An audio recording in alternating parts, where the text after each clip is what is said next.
Hello everyone, my name is Minjin Huang and today I'm here for my final project presentation for CS287. My final project was on feature selection in value function approximation or Q-value function approximation with DQL via sparse learning and convolutional networks. So in MDP we try to extract optimal policy with a lot of different dynamic programming methods to find good mapping between states to action that can maximize the cumulative return. The problem of these dynamic programming methods is the so-called curse of dimensionality, as the computational complexity can exponentially increase uh, by multiple factors. So what's really important in using these kind of method is finding the really good feature functions that can best describe the states. But there are multiple obstacles like um, misspecification of states or overfitting that can maybe overestimate the difference between similar states.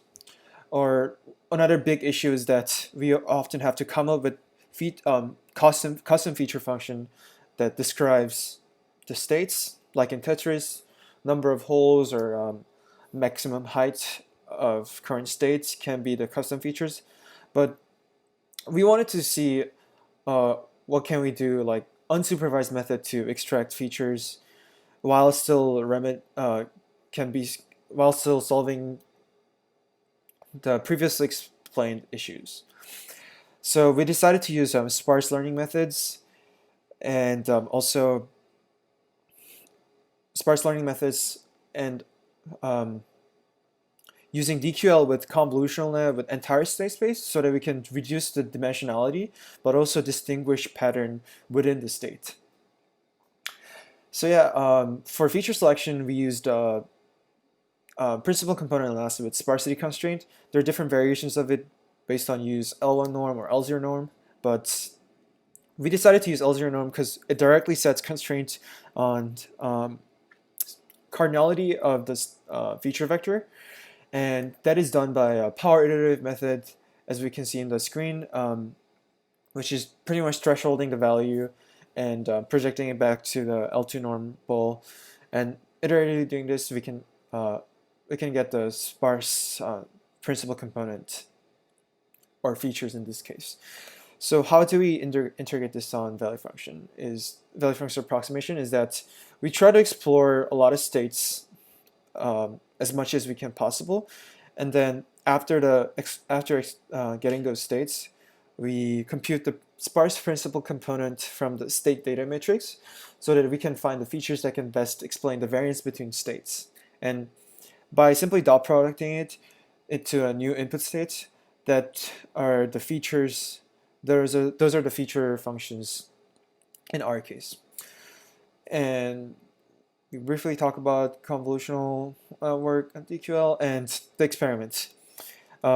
We did experiments on Tetris since it has way more state variables compared to OpenAI gyms or simple grid-ordered environments.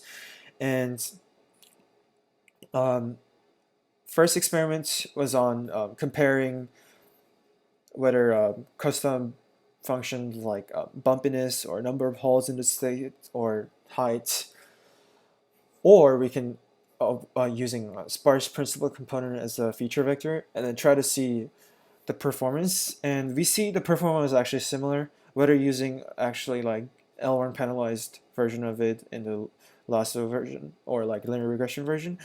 But definitely in terms of time, sparse PCA had a little bit of edge, as computing the features is relatively simple compared to computing the custom features, which can get complicated as the state space size increases. What was rather interesting in our experiment was that using CNN with the entire state space, in our case, it's a vector with 200 size, Boolean vector with the size of 200, did actually perform better than using MLPs on um, feature with feature vectors of the space. And in terms of time, it was pretty comparable, as you can see in the graph, but in terms of performance, CNN using convolutional net was had a strong edge, as it can distinguish patterns and also reduce dimensionality. So yeah, the conclusion was that we would like to extend more on using uh, whether sparse learning methods so that we can uh, avoid overfitting issue, and also see also address the robustness of different feature functions. And we also wanted to say that maybe coming up with a more sophisticated design will actually increase the results.